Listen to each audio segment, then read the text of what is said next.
গেছৰ সমস্যাত ভুগি আছে নেকি? যোগাসন কৰি গেছৰ পৰা পাব পাৰে পৰিত্ৰাণ। বৰ্তমান সময়ত প্ৰতিগৰাকী লোকে শাৰীৰিকভাৱে নিজকে সুস্থ আৰু সবল কৰি ৰাখিবলৈ বিভিন্ন ধৰণে শৰীৰৰ চৰ্চা কৰা পৰিলক্ষিত হয়।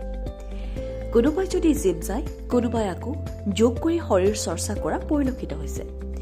যোগ হৈছে প্ৰাচীন ভাৰতীয় পৰম্পৰা আৰু সংস্কৃতিৰ এক অমূল্য অৱদান। নিয়মিত যোগ সাধনাই ব্যক্তি এজনত শাৰীৰিক আৰু মানসিকভাৱে সুস্থিৰতা প্ৰদান কৰাৰ লগতে ৰোগ প্ৰতিৰোধ ক্ষমতাও বৃদ্ধি কৰে, লগতে কাম কৰিবলৈও প্ৰেৰণা যোগায়। নিয়মিতভাৱে যোগ সাধনাই এগৰাকী লোকক বিভিন্ন ধৰণৰ ৰোগৰ পৰা পৰিত্ৰাণ দিব পাৰে। বৰ্তমান সময়ত বহু লোক জীৱন ধাৰণৰ শৈলীৰ বাবেই হওক বা অন্য কিছু কাৰণতেই হওক গেছৰ সমস্যাত ভোগা দেখা যায়। তেওঁলোকে যোগৰ 3টা আসনেৰে এই সমস্যাৰ পৰা পৰিত্ৰাণ পাব পাৰে। তাৰ ভিতৰত বজ্ৰাসন। বজ্ৰাসন হ'ল এক প্ৰকাৰৰ বিশ্ৰাম আসন, যদিও ইয়াক যিকোনো খাদ্য খোৱাৰ পিছতে কৰিব পাৰি। প্ৰথমে আঁঠু ভাঁজ কৰি বহি গোৰোহাৰ ওপৰত নিতম্ব ৰাখি পোন হৈ বহি আৰু হাত দুখন আঁঠুৰ ওপৰত ৰাখিব লাগে। দিনটোত যেতিয়া আমি জিৰণি পাওঁ সেই সময়খিনিৰ ভিতৰত যদি 1 মিনিট সময়ো এনেদৰে বহিব পাৰোঁ তেন্তে আমাৰ হজম শক্তি ভাল হয়। বজ্ৰাসনে মানুহৰ হজম শক্তি বঢ়ায়। খাদ্য ভালদৰে হজম হ'লে গেছৰ সমস্যা নহয়। লগতে এই আসন কৰাৰ ফলত আন বহু সমস্যাৰ পৰাও পৰিত্ৰাণ পাব পাৰি। মণ্ডুকাসন। বজ্ৰাসনৰ বহি কৰিব পৰা আন এটা আসন হৈছে মণ্ডুকাসন।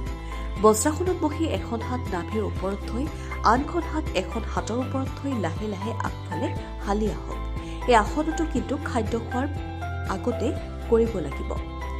এই আসনে বজ্ৰাসনৰ দৰে খাদ্য হজম কৰি নিদিয়ে যদিও এই আসনে তাৎক্ষণিকভাৱে গেছ বাহিৰ কৰাত সহায় কৰে। প্ৰথম অৱস্থাত কেইদিনমান এই আসনটো এনেদৰে কৰিলে হ'ল আৰু তাৰ পিছত বজ্ৰাসনত বহি দুয়োখন হাতৰ মুঠি মাৰি লৈ বুঢ়া আঙুলি ভিতৰ সোমাই বাকী 4টা আঙুলিৰে হেঁচি ধৰিব। তাৰ পিছত দুয়োটা মুঠি লগাই মুঠি দুটা নাভিৰ কাষত ৰাখি এই আসন কৰিব। এনেদৰে 30 ছেকেণ্ড কৰিলে গেছৰ সমস্যাৰ পৰা পৰিত্ৰাণ পাব। পৱন মুক্তাসন। প্ৰথমে চিধা হৈ শুই ল'ব লাগিব। তাৰ পিছত এখন ভৰি কোচাই আনি হাত দুখনেৰে বুকুৰ ফালে চেপি ধৰিব লাগিব। তাৰ পিছত নাকটো আঁঠুত লগাব লাগিব।